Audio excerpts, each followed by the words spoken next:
जी बिल्कुल, गुज़श्ता रोज़ जो है वो अज़रा नामी बच्ची के साथ एक डिफेंस के अंदर एक इंतहाई अफसोसनाक वाक़या पेश आया। यहाँ मेरे पास जो है वो सकीना बीवी और इनकी बेटी जो है, जिनके बाल भी काटे के वो मौजूद हैं। इनसे पूछते हैं कि ये सारा वाक़या कैसे पेश आया। जी मुझे सकीना बीवी बताइएगा कि कैसे ये मामला पेश है आपकी बेटी के साथ? जी, मेरी बेटी ना मेरे कोलों लैके गए सी जी, मैनू फ़ोन ते मेरे को लई जी, मैं नेट ते तस्वीर दित्ती ते मैनू 7 महीने बाद बच्ची दित्ती। ना जी इन्हां ने मैनू शक्ल दिखाई बच्ची दी, ना टैलीफोन ते गल कराई जी।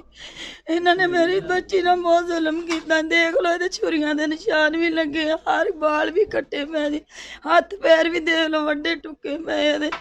कल इहनू खून दे पेचस जबरदस्त आउंदे, मैं इत्थे सारे लाहौर दे विच फिरी, मेरी किसे ने गल नहीं सुनी। ਮੈਨੂੰ ਕਹਿੰਦੇ ਵੀ ਤੁਸੀਂ ਜਿੱਥੇ ਬਾਜੀ ਪੁਲਿਸ ਕੇਸ ਤੁਹਾਡਾ ਵਾ, ਅਸੀਂ ਨਹੀਂ ਦਵਾਈ ਦੇਣੀ। ਫਿਰ ਮੈਨੂੰ ਪੈਸੇ ਮੈਨੂੰ ਕਿਸੇ ਨੇ ਦਿੱਤੇ ਕਿਰਾਇਆ ਤੇ ਮੈਂ ਉੱਥੇ ਲੈ ਕੇ ਗਈ ਮਾਂਗਾ ਮੰਡੀ, ਫਿਰ ਉੱਥੇ ਹਸਪਤਾਲ 'ਚ ਇਹਨੂੰ ਬੋਤਲਾਂ ਲਵਾਈਆਂ। ਦੇਖ ਸਕਦੇ ਮੇਰੀ ਬੱਚੀ ਦਾ ਕੀ ਹਾਲ ਆ ਜੀ, ਮੈਨੂੰ ਤੁਸੀਂ ਇਨਸਾਫ ਦਵਾ ਦਿਓ। ਮੈਨੂੰ ਹੋਰ ਕੁਛ ਨਹੀਂ ਚਾਹੀਦਾ, ਮੇਰੀ ਬੱਚੀ ਚਾਹੀਦੀ ਮੈਨੂੰ ਜਿੰਦੀ ਮਿਲ ਗਈ ਹੈ ਵੀ ਨਹਿਰ ਦੇ ਉੱਪਰ ਸੁੱਟ ਕੇ ਗਈ ਆ ਜੀ, ਭੱਜ गई नहर से सुट के मैंने कितने 7 अरसे से ये जो अज़रा है, ये मालकन जो आयशा थी, उनके घर पे काम कर रही थी? जी 7 महीने पूरे हो गए जी।